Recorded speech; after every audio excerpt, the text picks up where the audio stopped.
Here we are. I turned down here at the next block. Thanks, mister. I'll get off there.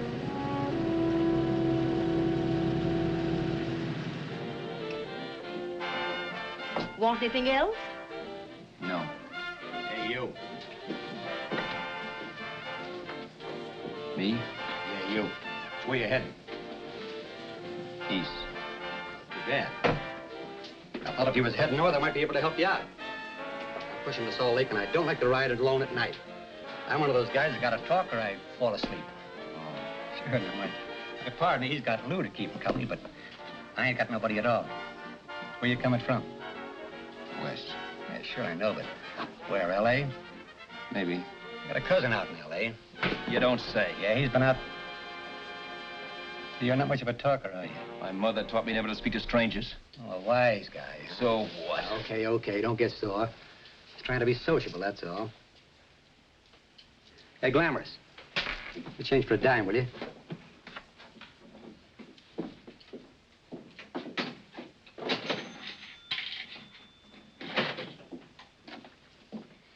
Let's have something quieter this time, Joe. My head's splitting. Is that what's wrong with it? Done with your coffee? No. And don't rush me, will you?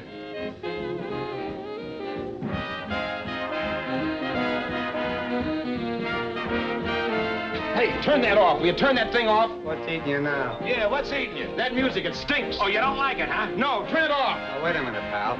That was my nickel, see? This is a free country, and I play whatever I want to. Okay.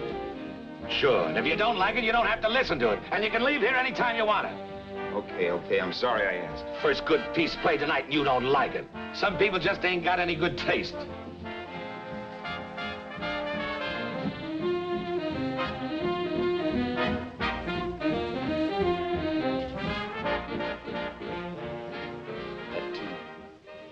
That tune. Why was there always that rotten tune? Following me around, beating in my head, never letting up. Did you ever want to forget anything? Did you ever want to cut away a piece of your memory or blot it out? You can't, you know. No matter how hard you try. You can change the scenery, but sooner or later you'll get a whiff of perfume or somebody will say a certain phrase or maybe hum something. Then you're licked again. I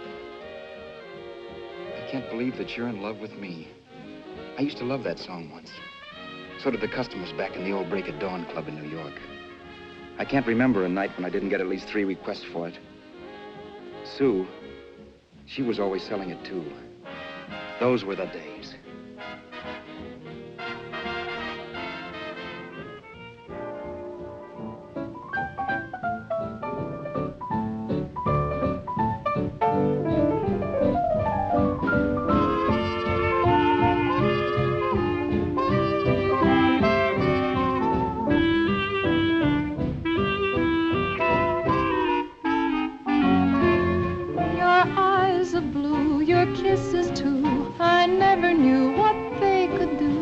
I can't believe that you're in love with me. Your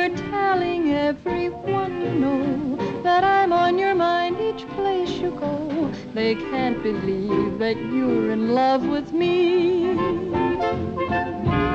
I have always placed you far above me. I just can't imagine that you love me.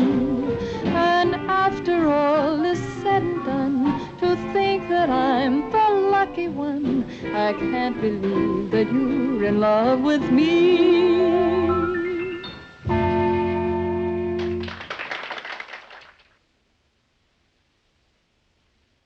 It wasn't much of a club, really. You know the kind. A joint where you could have a sandwich and a few drinks and run interference for your girl on the dance floor. I pounded the piano in there every night from 8 until the place closed up, which usually meant 4 in the morning. A good job as jobs went in those days. Then, too, there was Sue, who made working there a little like working in heaven. But how we felt about each other, well, there was nothing very unusual in that. I was an ordinary healthy guy, and she was an ordinary healthy girl, and when you add those two together, you get an ordinary healthy romance, which is the old story. Sure, but somehow, the most wonderful thing in the world.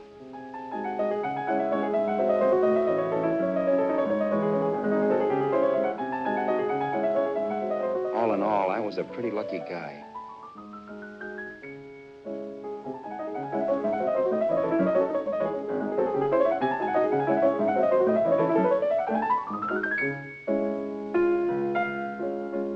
Mr. Paderewski, I presume. It's beautiful. You're going to make Carnegie Hall yet, Al? Yeah, as a janitor. I'll make my debut in the basement. I don't blame you for being bitter, darling, but you mustn't give up hope. Why, someday... Yeah, someday. If I don't get arthritis first. In the meantime, let's blow this trap.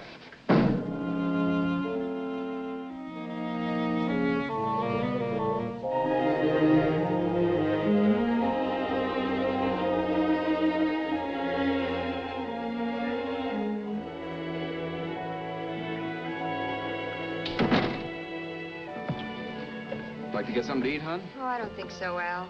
I lose my appetite working in this flea bag. Let's go home. Okay. I can't stand much more of that dump. Did you see that drunk tonight trying to paw me? No, what drunk? Does it matter what drunk? Say, what's the matter with you tonight, darling? That's the third time you started to tell me something and then stopped. We shouldn't have any secrets from each other, Sue. Next week, we're going to make with the ring and the license. You and me will be a team. Yes, that's right. In the Bush League. I don't get you. We've been struck out. It's a funny way to talk, darling. Don't you want to marry me? Al, look, I love you. You know I do, and I want to marry you. But? But not now. Only after we've made good. Sunday, I'm going away. Oh, I know you'll think it's silly.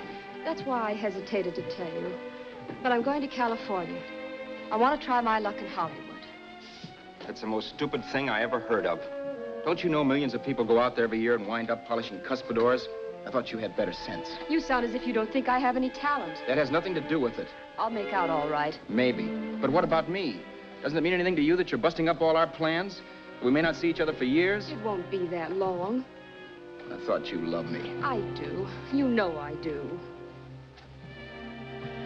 Well, here we are. Al. Al, why can't you see my side of it? I'm young. We both are, and we've got all the time in the world to settle down. Really, darling, what I'm doing is the only sane thing to do. I hate the thought of being so far away from you, but we'll be together again someday. Maybe you'll decide to come out too later on. So long. Al, aren't you going to kiss me goodnight? Sure, why not? Good night.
Roberts. You hit the jackpot this time. $10. Thanks.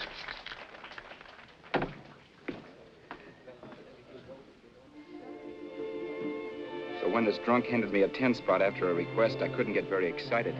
What was it, I asked myself? A piece of paper crawling with germs. Couldn't buy anything I wanted. It couldn't... Then I thought of something.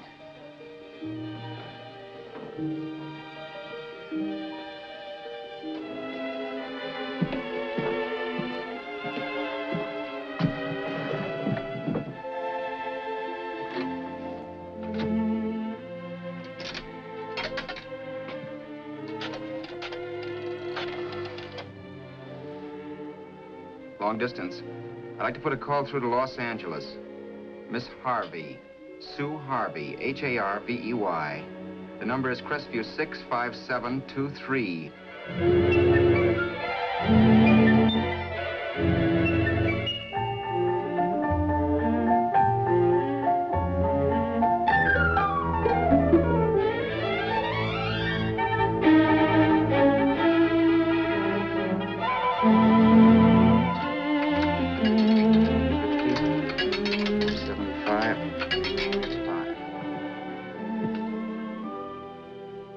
Hello, Sue?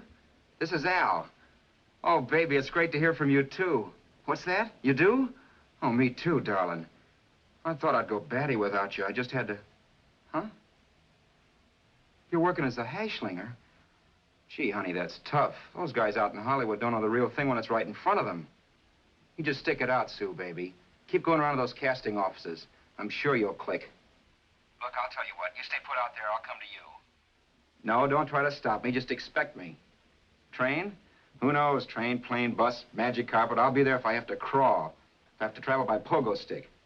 And then, let's get married right away, huh? That's the stuff. That's what I've been wanting to hear you say. Well, goodbye for now. I'll be seeing you soon. Yeah. Bye. The only way I could cross country was to thumb rides. For even after hawking everything, I only had enough money to eat. Money. You know what that is. It's the stuff you never have enough of. Little green things with George Washington's picture that men slave for, commit crimes for, die for. It's the stuff that has caused more trouble in the world than anything else we ever invented. Simply because there's too little of it. At least I had too little of it. So it was me for the thumb.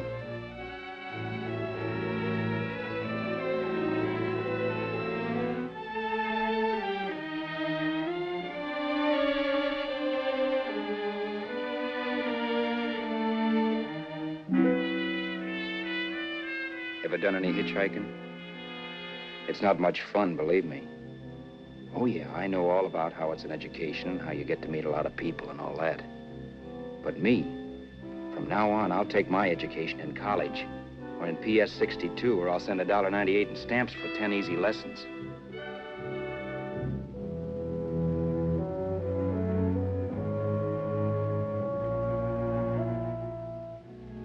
Thumbing rides may save your bus fare, but it's dangerous. You never know what's in store for you when you hear the squeal of brakes. If only I had known what I was getting into that day in Arizona. Here, throw that in the back seat. Okay, let's go. Make sure that door is closed.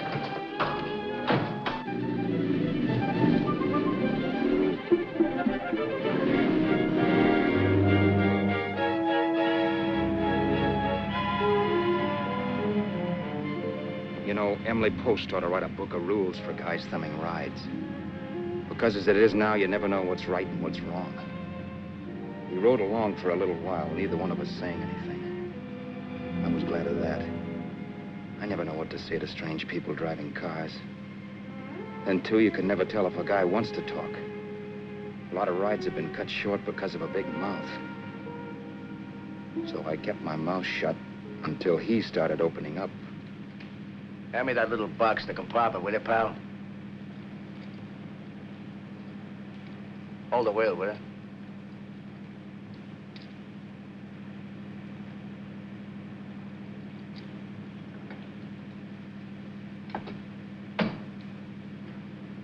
How far are you going?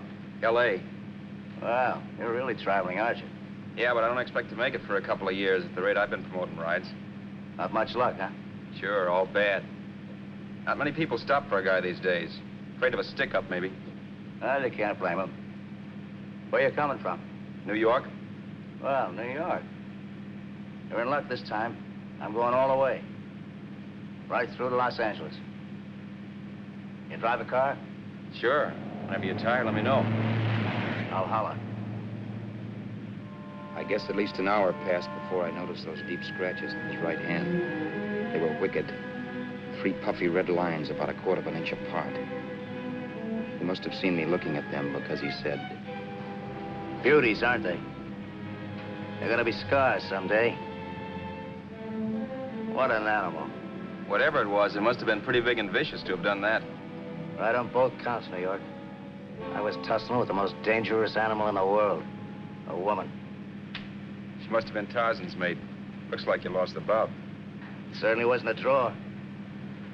You know, there ought to be a law against dames with claws. Yeah. I tossed her out of the car in her ear. Was I wrong? Give a lift to a tomato, you expect her to be nice, don't you? Yeah. After all, what kind of dame son rides? Sunday school teachers? Yeah. A little witch. She must have thought she was riding with some fall guy. And me, who's been booking horses around racetracks since I was 20. I've known a million dames like her. 2 million. Yeah. Stopped the car, opened the door. Take it on the Arthur Duffy sister, I told her. That's the stuff. As I was done, huh? But if you want to see a real scar, brother, get a load of this. What? I got that one, Dooley. Dooley? Yeah, we're just kidding, of course. My dad owned a couple of Franco-Prussian sabers. Kept them on the wall for decorations. Well, one day, another kid and I took them down when the old man wasn't around. Had a duel. He got me in the arm here. Pretty mean cut. Infection set in later. Yeah, I can see that. Now, give me that box again, will you? Yeah.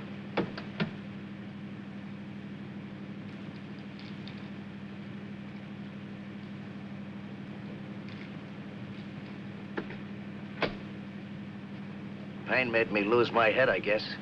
Began slashing. Before I knew it, I'd put the other kid's eye out. That was tough. Well, it was just an accident, of course. But you know how kids are. I got scared, decided I was going to run away from home. Old man almost caught me when I was packing my duds. The bloody rag I had wrapped around my wrist hadn't caught his attention. You've seen the bundle for sure. But I beat it when he was phoning for a doctor. That was 15, 16 years ago. I haven't been home since. Pull in there for a bite or something, huh? A bite or something. Brother, was I hungry. I hadn't had anything in my stomach for hours. Yet even with that gnawing in the pit of my belly, I didn't want to be in too big a rush to put on the feed bag. First, I had to make sure this guy knew the score. If I got him down on me, it was goodbye ticket to Hollywood. I'll wait out here for you, mister. If it's the money, don't worry about paying for it. This time it's on me. Well, that's white of you, Mr. Haskell, think nothing of it. You make your first million, maybe you can do the same for me. Come on, New York. I gotta make the West Coast by Wednesday. There's a horse running at Santa Anita named Paradiesical. Means to me if I'm on him. We'll make it all right. He did most of the talking during the half hour we were in the place. I ate. He rambled on about his old man, whom he hadn't heard from since he ran away as a kid. And how he happened to become a bookie. And then all about how he got rooked in Miami. One race, 38 grand. They cleaned out my book. How do you like that? That was tough luck. Yeah, and I'm supposed to be the smart guy. Well, you just wait. I'm going back to Florida next season with all kinds of jack. And you'll watch those stinkers run for cover. Want anything else? No, thanks. I've had plenty.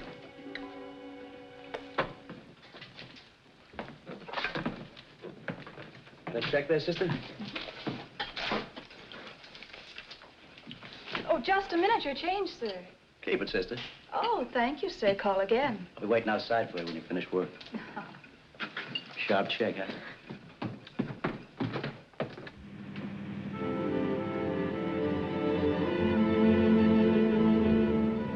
drove all that night while Haskell slept like a log.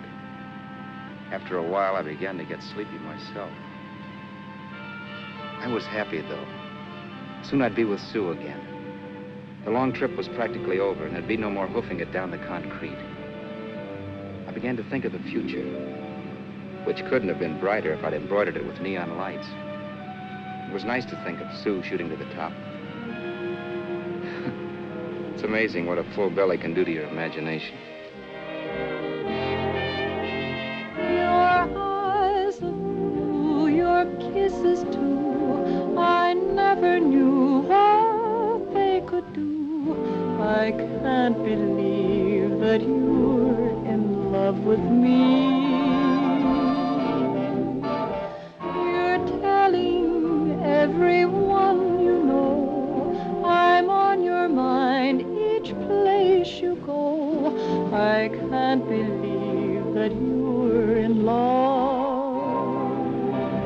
with me.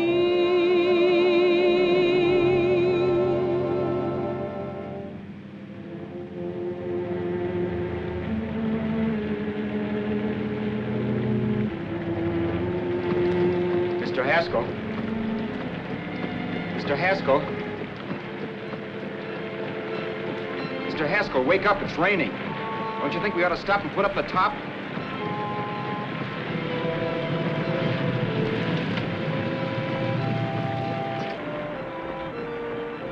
Mr. Haskell, I'm gonna put up the top.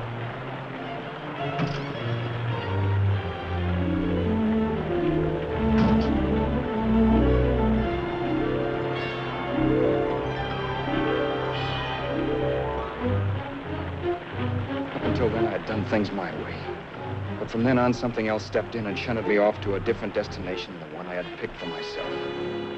For when I pulled open that door... Mr. Haskell, what's the matter? Are you hurt? Are you hurt, Mr. Haskell? Start your sermon. I'll listen to it. But I know what you're gonna hand me even before you open your mouths. You're gonna tell me you don't believe my story of how Haskell died and give me that don't make me laugh expression on your smug faces. I saw it once he was dead, and I was in for it. Who would believe he fell out of the car? Why, if Haskell came too, which of course he couldn't, even he would swear I conked him over the head for his dough. Yes, I was in for it. Instinct told me to run, but then I realized it was hopeless. There were lots of people back down the road who could identify me. That gas station guy and the waitress. I would be in a worse spot then, trying to explain why I beat it. The next possibility was to sit tight and tell the truth when the cops came. But that would be crazy. They'd laugh at the truth. And I'd have my head in a noose. So what else was there to do but hide the body and get away in the car? I couldn't leave the car there with him in the gully. That would be like erecting a tombstone.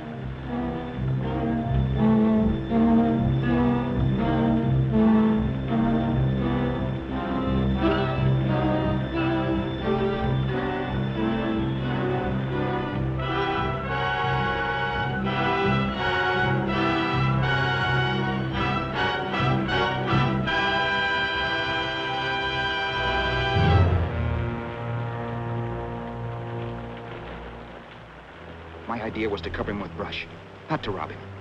But then I remembered that even if I only drove the car for 100 miles or so, I would need money for gas. Besides, it was stupid of me to leave all that money on a dead man. Not only that, I'd have to take his driver's license in case I was stopped for something. I didn't like to think about it, but by that time I'd done just what the police would say I did, even if I didn't. My clothes. The owner of such an expensive car would never be wearing them. Some cop might pull me in on suspicion.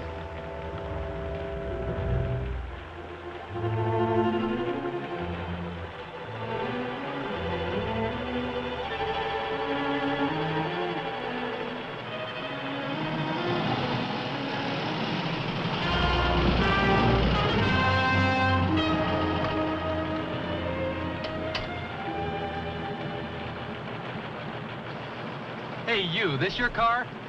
Don't you know better than to leave a car without wheels halfway in the middle of the road? That's the way accidents happen. I'm sorry, officer. I was just putting up my top. I didn't think. Well, the next time, think. I'll let you go now, but watch your step in the future. I know that's a lonely stretch, but cars come by here once in a while, and we have plenty of crack-ups. Thanks, officer.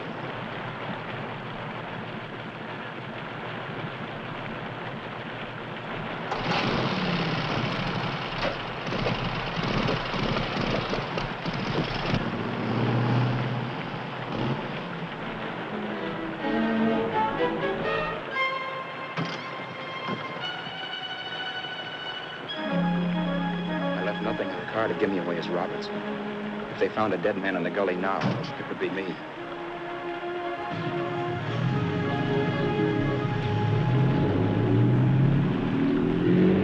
As I drove off, it was still raining. The drops streaked down the windshield like tears. I kept imagining I was being followed and that I could hear sirens back in the distance. Just how long it took me to cover the 60-odd miles to the California state line, I don't know. I lost all track of time. But the rain had stopped and the sun was up when I pulled up to the inspection station.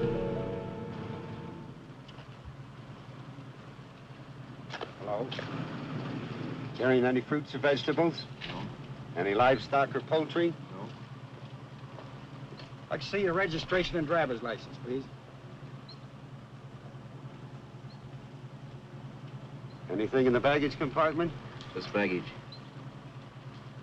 Charles Haskell, Jr., age 30, brown eyes, dark hair. Identifying marks, none. Are you Charles Haskell, Jr.? Yes. Well, remember, if you're employed and you stay over 30 days, you take out California plates. All right, officer, but I'll only be in the state a short while. Right, you can go now.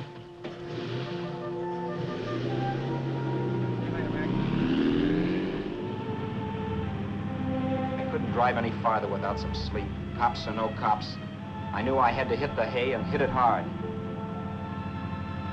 I was dead tired.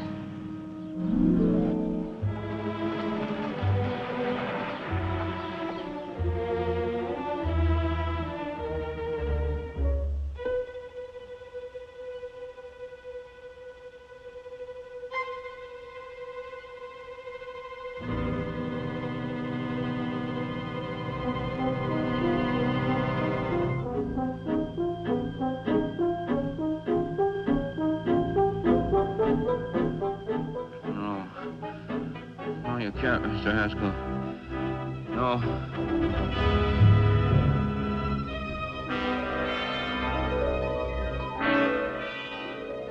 Mr. Haskell, you can't die. I think I did it. No, Mr. Haskell. No. No.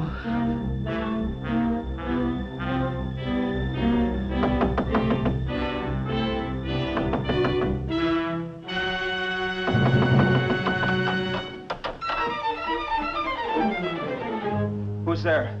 It's the maid. Can I come in and clean? Later. In a half hour. All right, sir.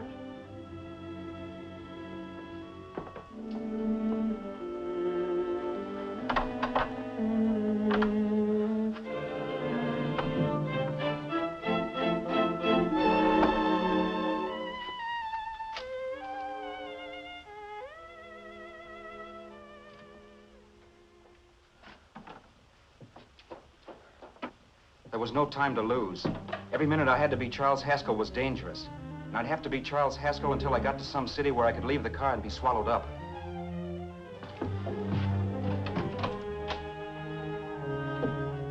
That meant driving the car as far as San Bernardino, maybe even to Los Angeles. In a little town, I might be noticed, but in a city, I should be safe enough. Then, after I ditched the car, I could go on to Sioux.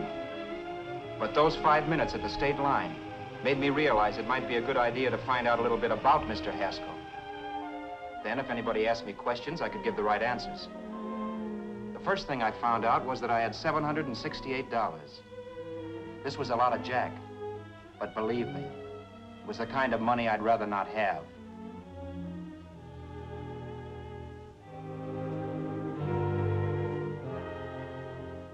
And then I found out from a letter Haskell was carting around in his bag that he wasn't the open-handed, easygoing big shot who went around buying dinners for strange hitchhikers. Before I got done reading it, I saw him more as a chiseler. It was written to his old man in California, the one he hadn't seen in so many years. In it, Haskell posed as a salesman of hymnals, of all things.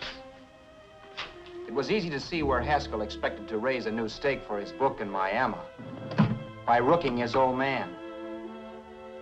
That was about all I found out from his effects, and it was enough.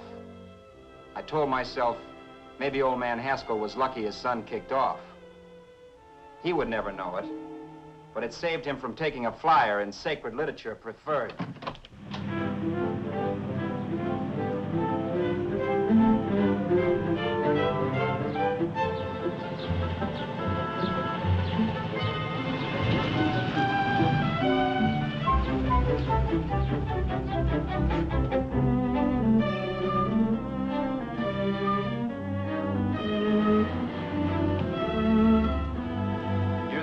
At Desert Center, I pulled up for water. There was a woman. Hey, you! Come on if you want to ride.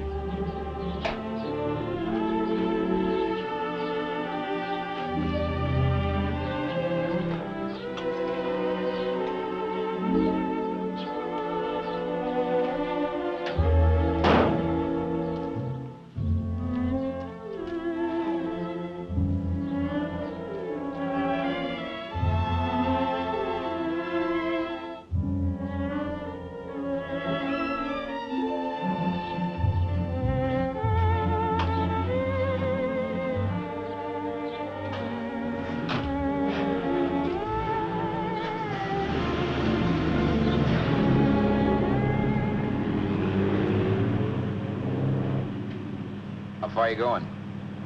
How far are you going? That took me by surprise, and I turned my head to look her over. She was facing straight ahead, so I couldn't see her eyes. But she was young, not more than 24. Man, she looked as if she'd just been thrown off the crummiest freight train in the world. Yet, in spite of this, I got the impression of beauty. Not the beauty of a movie actress, mind you, or the beauty you dream about when you're with your wife, but a natural beauty. A beauty that's almost homely because it's so real. Then suddenly she turned to face me. How far did you say you were going? Los Angeles? L.A.? L.A.'s good enough for me, mister. That's what I was afraid of. What'd you say? Oh, nothing, just thinking out loud. People get in trouble for doing that. What's your name? You can call me Vera if you like. You live in Los Angeles? No. Where are you coming from? Oh, back there. Needles? No. Oh, sure, Phoenix. You look just like a Phoenix girl. Are the girls in Phoenix that bad? The girl must have been pretty tired because she fell asleep not 20 minutes after she stepped into the car. She lay sprawled out with her head resting against the far door, like Haskell. I didn't like that part of it much, but I didn't wake her up. It wasn't that this girl still worried me. I'd gotten over that funny feeling I had when she looked at me, which I put down as just my jangled nerves. With her eyes closed and the tenseness gone out of her, she seemed harmless enough. And instead of disliking her, I began to feel sorry for her. The poor kid probably had had a rough time of it. Who was she anyway? And why was she going to Los Angeles? And where'd she come from in the first place? The only thing I knew about her was her name. Not that it made any difference. A few hours more and we'd be in Hollywood. I'd forget where I parked the car and look up Sue. This nightmare of being a dead man would be over. Who this dame was, well, it was no business of mine. Where did you leave his body? Where did you leave the owner of this car? You're not fooling anyone. This buggy belongs to a guy named Haskell. That's not you, mister. You're out of your mind. That's my name, Charles Haskell. I can prove it. It's my driver's Save license. yourself the trouble, mister. Having Haskell's wallet only makes it worse. It just so happens I rode with Charlie Haskell all the way from Louisiana. He picked me up outside of Shreveport. You rode? You heard me. Then it all came back to me. All the talk about dueling and scars and scratches. There was no doubt about it. Vera must be the woman Haskell had mentioned. She must have passed me while I slept. Well, I'm waiting. My goose was cooked. She had me. That Haskell guy wasn't dead yet. He wasn't stretched out stiff and cold in any Arizona gully. He was sitting right there in the car, laughing like mad while he haunted me. Well? There was nothing I could say. It was her move. Vera, whatever her name was, it was just my luck picking her up on the road. It couldn't have been Helen, or Mary, or Evelyn, or Ruth. It had to be the very last person I should ever have met. That's life. Whichever way you turn, fate sticks out a foot to trip you.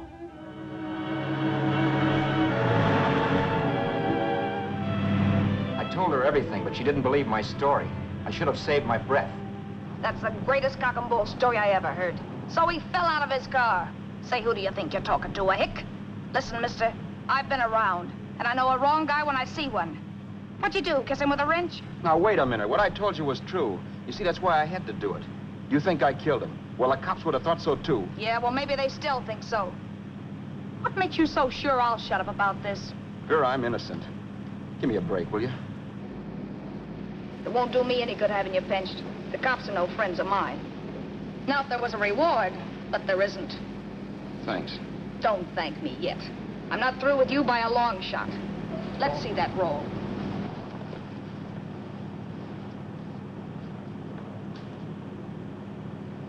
Is that all Haskell had? Isn't it enough? No, I thought he had more. Not that I know of. You can search me. You think I'm holding out on you? Well, maybe I will at that. He told me he was going to bet $3,000 on a horse named Paradisical on Wednesday at Santa Anita. He was stringing you along. He meant 300. Maybe. Sure, $3, 300. He was a piece of cheese, a big blowhard. Listen, mister, don't try and tell me anything about Charlie Haskell. Remember, I knew him better than you did. Okay, then you knew he was a four-flusher. That explains the $3,000 bet. I'm not so sure he didn't have that $3,000. Why should I believe you?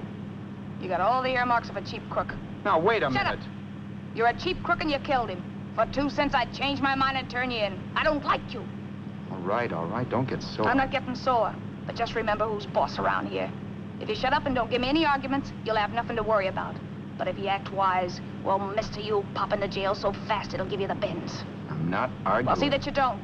You know, as crooked as you look, I'd hate to see a fella as young as you wind up sniffing that perfume that Arizona hands out free to murderers. I'm not a murderer. Of course you're not. Haskell knocked his own head off. He fell, that's how it happened, just like I told you. Sure, and then he made you a present of his belongings. I explained why I had to do skip that. it. Doesn't make a difference one way or another. I'm not a mourner. I liked Haskell even less than I like you. Yeah, I saw what you did to him. What do you mean? Well, scratches on his wrist. Sure, I scratched him. I'll say you did. So your idea was to drive the car a little way, maybe into San Bernardino, and then leave it. You weren't gonna sell it? Sell it? You think I'm crazy? Somebody else's car? See, all I want to do is leave it somewhere and forget I ever saw it. Not only don't you have any scruples, you don't have any brains. I don't get you. Maybe it's a good thing you met me. You'd have got yourself caught, sure. Why, you dope. Don't you know a deserted automobile always rates an investigation? Huh? Look, the cops find a car. Then they get curious. They wonder where the owner is. So, all right, they don't trace Haskell. They trace you.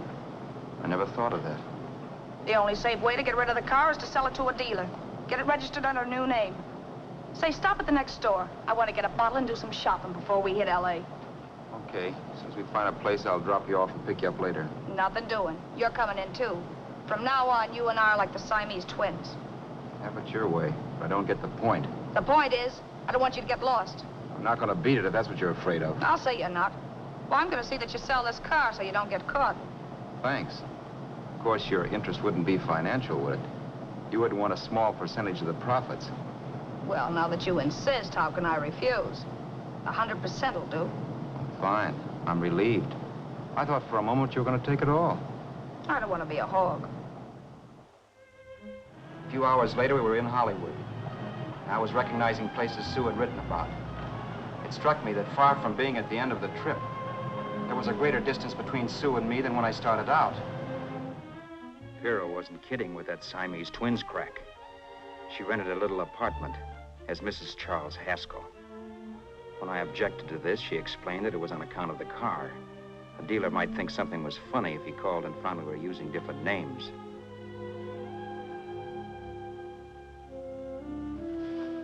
Home, sweet home. Yeah. Not bad, either.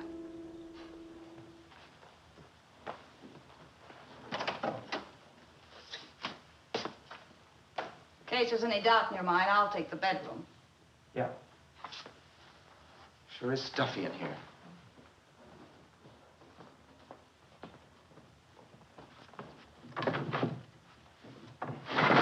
Keep the window shut. Okay. The old crow downstairs said there's a folding bed behind this door.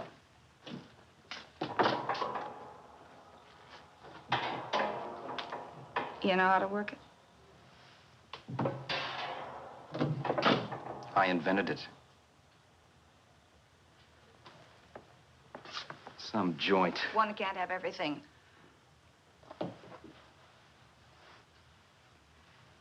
I'm first in the bathtub. I don't know why, but I figured you would be.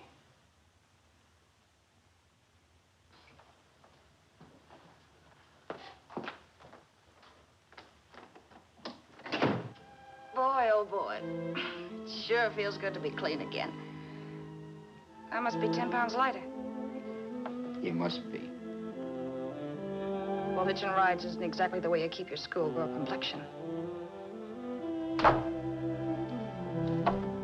I wish that guy with the sacks would give up. Gets on my nerves. Forget it. Have a drink. Aren't you afraid I might take you up on it? If I didn't want to give you a drink, I wouldn't have offered it. Why be a sorehead, Roberts? You got yourself into this thing. You should be grateful I'm not turning you in. Why, if I wasn't regular, you'd be in the pen this minute, being photographed, fingerprinted, and being pushed around by the cops. So cheer up. Get rid of that long puss. Or is your conscience bothering you?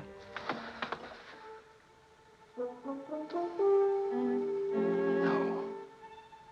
It isn't. Swell. That's the spirit. He's dead and no moaning around will bring him back. Anyway, I never could understand this worrying about something that's over and done with. Now look, Vera, for the last time I didn't kill him. Haskell was a sick man. Maybe he was dead before he fell out of the car. I don't know. Sure. He died of old age. All right. So if it'll make you sociable, you didn't kill him.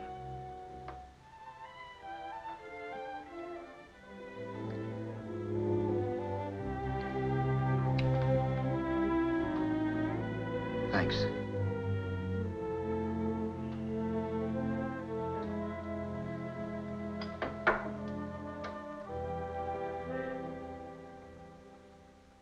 We're out of liquor, Roberts.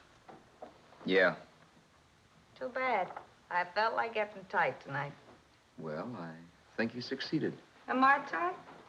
As a prima donna's corset. That's good. I wanted to get tight. Why? What have you got to get tight about? Oh, I don't know. A few things. Huh. You should have my worries. If I had your troubles, I'd stay sober. And I've got the key to that door. Yeah. Maybe you're right. I'm always right. You know, I don't like your attitude, Roberts. Well, there's a lot of things I don't like. Sure. But life's like a ball game. You gotta take a swing at whatever comes along before you wake up and find it's a ninth inning. I bet you read that somewhere. That's the trouble with you, Roberts. All you do is bellyache. Instead of taking it easy and, well, trying to make the best of things. But maybe that's what's wrong with the whole world.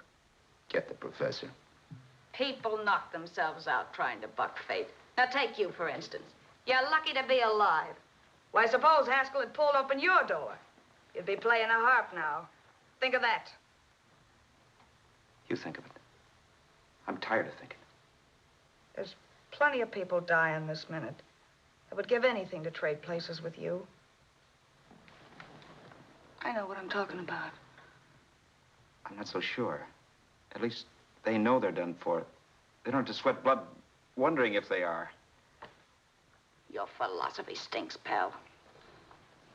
We all know we're gonna kick off someday. It's only a question of when. But what's got us on this subject anyway? We'll be discussing politics next. Yeah. Where'd you hide the butts?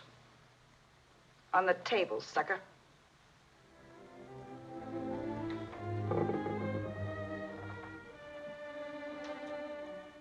We bored each other with conversation for a couple of hours longer. Every 5 minutes, one of us was wishing we had another bottle or a radio or something to read. Then finally, we ran out of chatter. I know it's only 11 o'clock, but I want to get up early and make the rounds of the used car lots. No hurry about that. We've got all the time in the world. Maybe you have, but if you think I want to stay cooped up in this place any longer than I have to, you're batty. It's not a bad place. Pay plenty for diggings like this in New York. I wouldn't like it if it was the Ritz.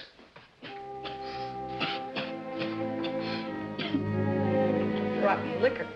You got a mean cough. Want to do something about it. I'll be all right. That's what Camille said. Who? Nobody you know.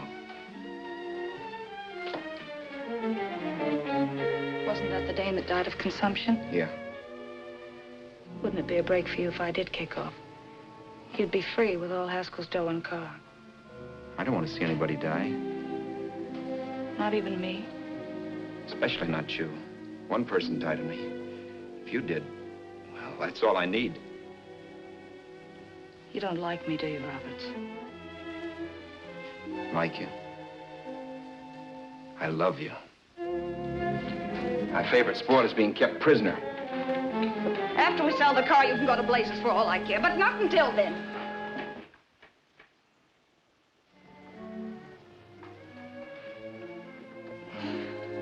I'm going to bed.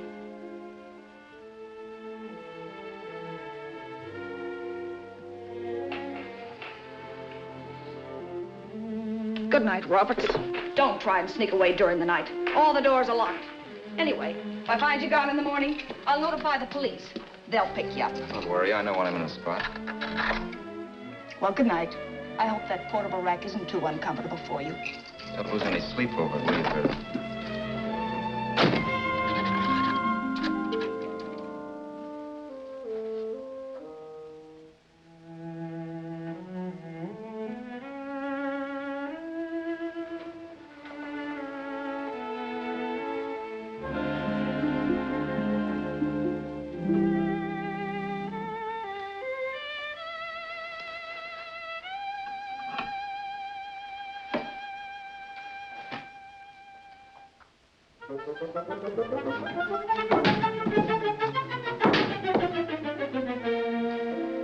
Crestview.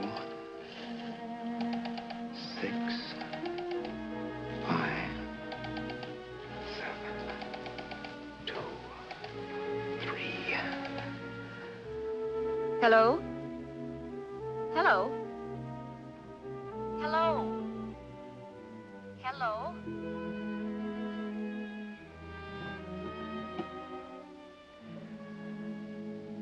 No. Not yet, darling.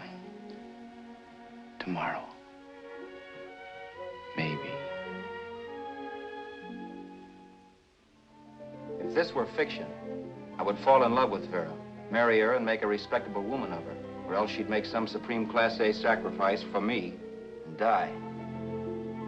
Sue and I would bawl a little over her grave and make some crack about there's good in all of us. But Vera, unfortunately, was just as rotten in the morning as she'd been the night before. All right, I'm coming. Look, Vera, it's almost noon. So what?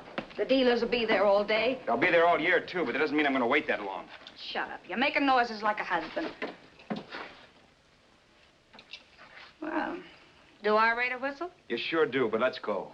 Let's go, let's go. I spent $85 and 2 hours preparing bait, and all you can say is let's go. Come on.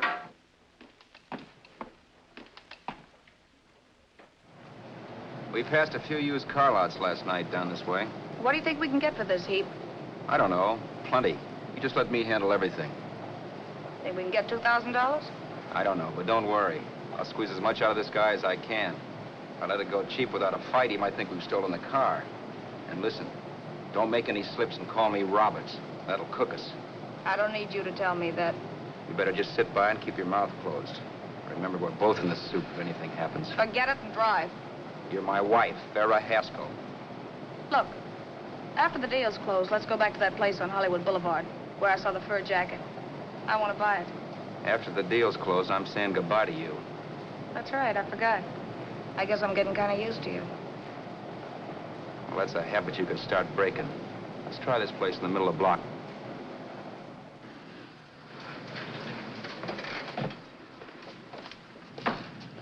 Good afternoon. What can I do for you? We're interested in selling a car. If the price is right. Well, if it's in good mechanical condition, it should blue book for about $1,600. Tony, take a look at this motor. $1,600. Are you kidding?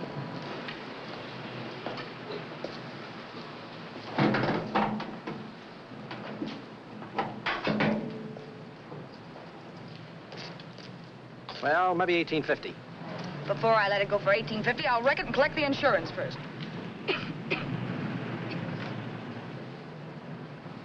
Lady, this motor's seen a lot of driving.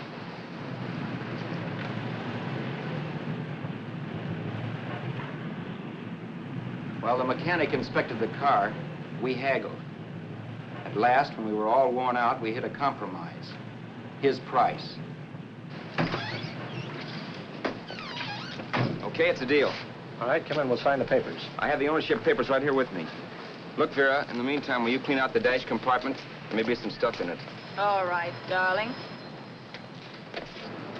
$1,850. That dirty crook.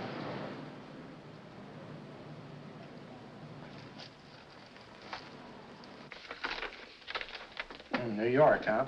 Yeah. But you bought the car in Miami? Yeah. Well, now let's see about the insurance. We can either have it transferred or canceled. What kind of insurance do you have, Mr. Haskell? Well, aren't all the papers there? I don't see any. Surely you know what type of insurance you carry in the car. The name of the company? Yeah, but, Well, if you'll just tell me the name of the company, I'd be very glad to take care of all the details. well, Did you sign the papers yet? not yet. Well, don't. We're not selling the car. Oh, wait a minute, Miss Haskell. Come on, darling. What's the matter? You changed your mind? Yes, I'm sorry. I guess I have. But, Vera... Let's go.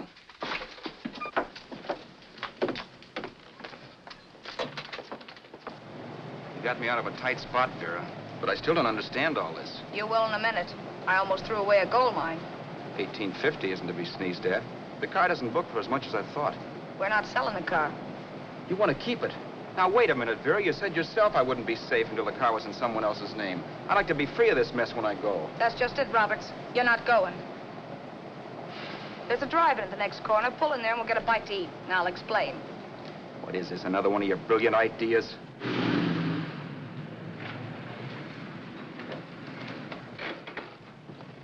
Oh, may I take your order? Make mine a ham sandwich and coffee. And for you, sir? Oh, I don't care. The same. Thank you.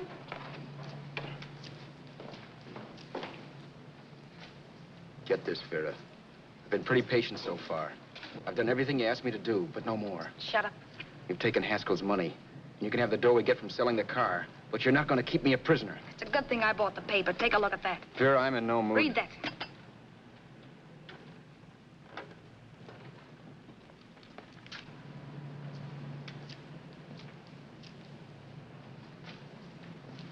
No. Yes. No, I won't do it. Yes, you will. You think I'm crazy? It's impossible, I tell you. Excuse me.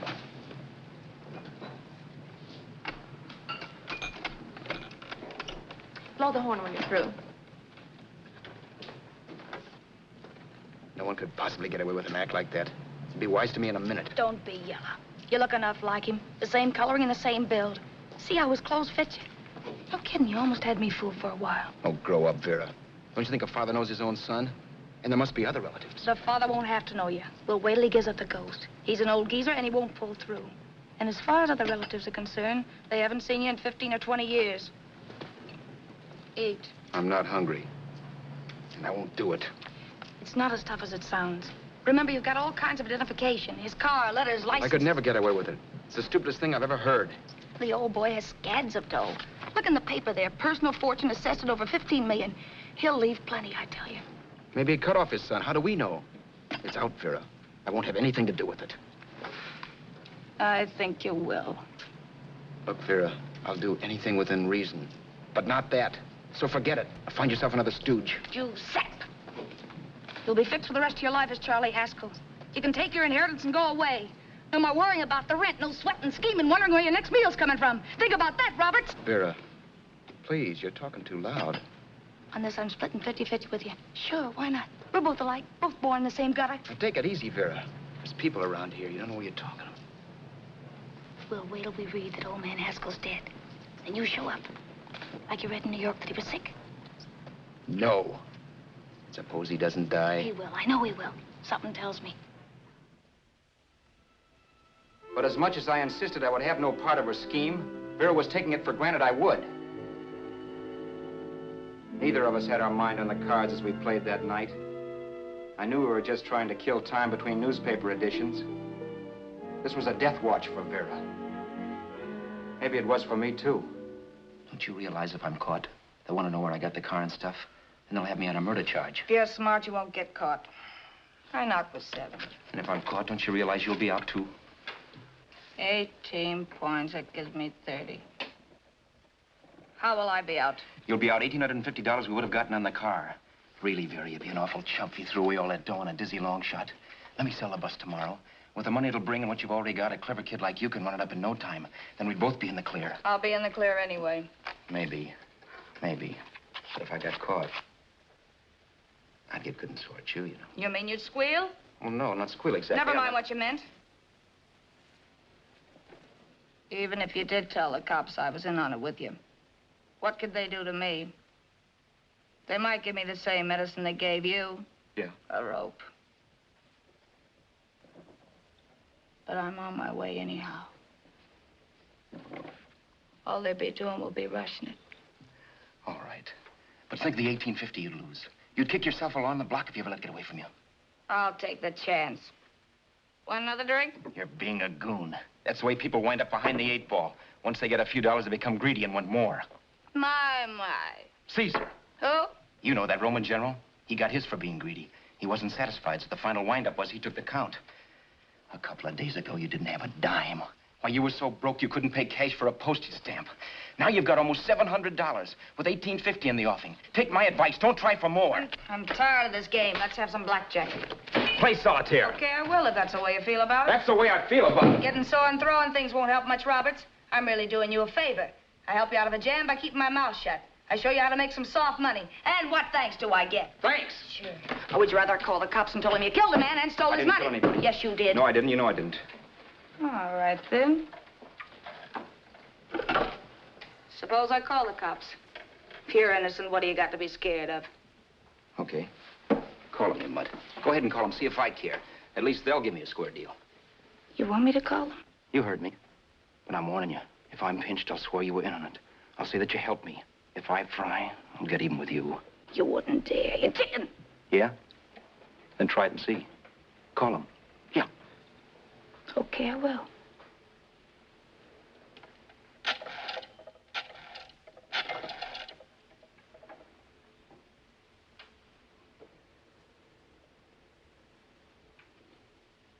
Information?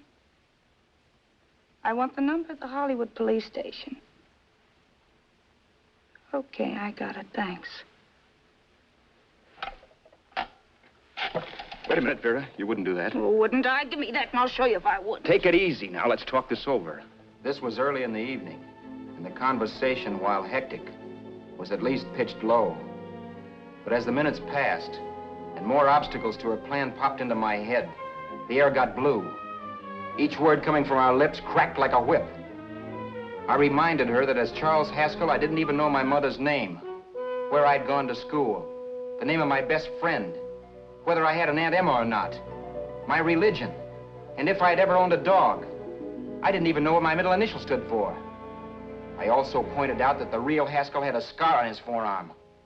His people never saw that scar. He told me he ran away right after putting out the kid's eye. Yeah, but his father knew he was cut. It'd have to be some kind of a mark. So what? The old man's dead, or will be. I hope by tomorrow morning's papers.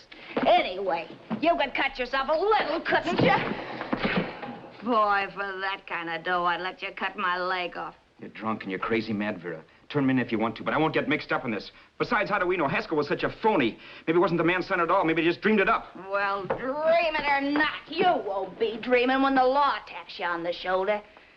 There's a cute little gas chamber waiting for you, Roberts. And I hear extradition to Arizona's a cinch. Where's that phone? Vera! Leave me alone. Vera! Here. I want a phone. Call police. I hate you yellow stinker. You leave me alone. I'll let you alone when you promise to leave the phone where it is. You're drunk. You don't know what you're doing. You're hurting me. Will you promise? All right.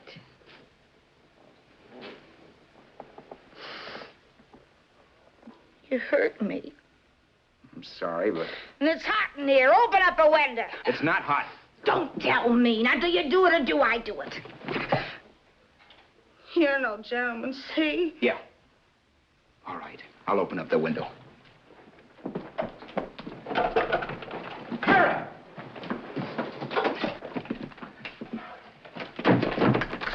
Vera, open the door. Please open the door. Vera, open the door. Don't use the phone. Listen to me. I don't like you, Roberts. You're no gentleman, see? You hurt my hand, and I'm going to get even with you. If you don't open the door, I'm going to kick it down, Vera. Vera, don't call the cops. Listen to me. I'll do anything you say. Vera, let me in. I'll break the phone.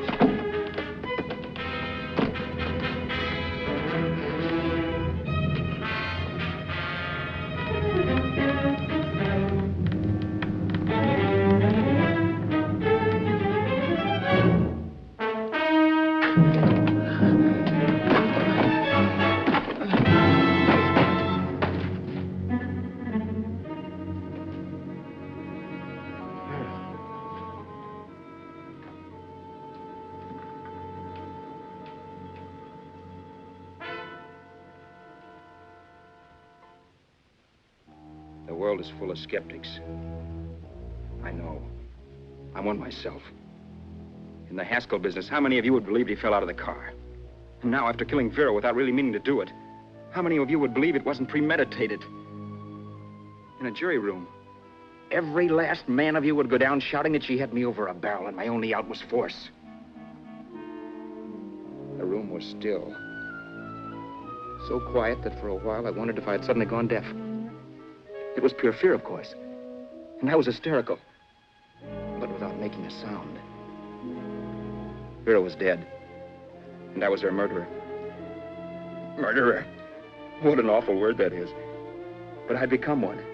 I'd better not get caught. What evidence there was around the place had to be destroyed. And from the looks of things, there was plenty. Looking around the room at things we'd bought was like looking into the faces of 100 people who'd seen us together and who remembered me. This was the kind of testimony I couldn't rub out. No. I could burn clothes and hide bottles for the next 5 years. There'd always be witnesses. The landlady, for one. She could identify me. The car dealer, the waitress in the drive-in, the girl in the dress shop, and that guy in the liquor store. They could all identify me.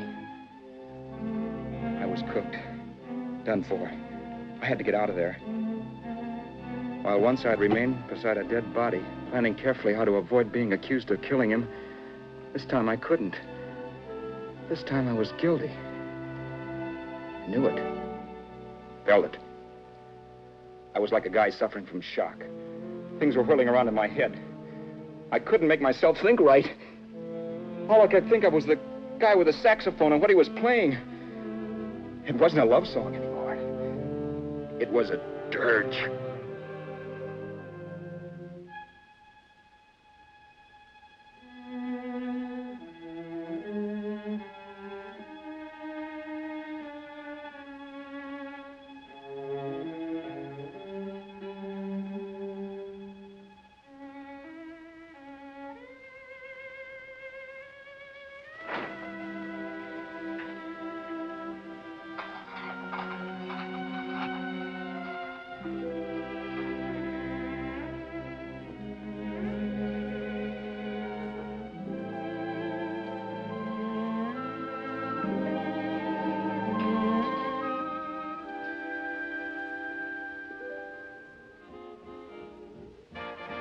My problems weren't solved. I had to stay away from New York for all time. Because Al Roberts was listed as dead and had to stay dead. And I could never go back to Hollywood. Someone might recognize me as Haskell. Then, too, there was Sue. I could never go to her with a thing like this hanging over my head. All I could do was pray she'd be happy.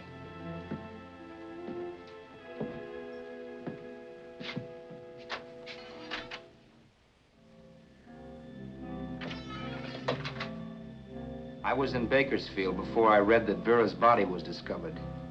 And that the police were looking for Haskell in connection with his wife's murder. Isn't that a laugh? Haskell got me into this mess, and Haskell was getting me out of it. The police were searching for a dead man. I keep trying to forget what happened and wonder what my life might have been if that car of Haskell's hadn't stopped. But one thing I don't have to wonder about. I know. Someday a car will stop to pick me up that I never thumbed.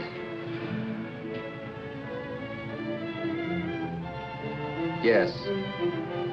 Fate, or some mysterious force, can put the finger on you or me for no good reason at all.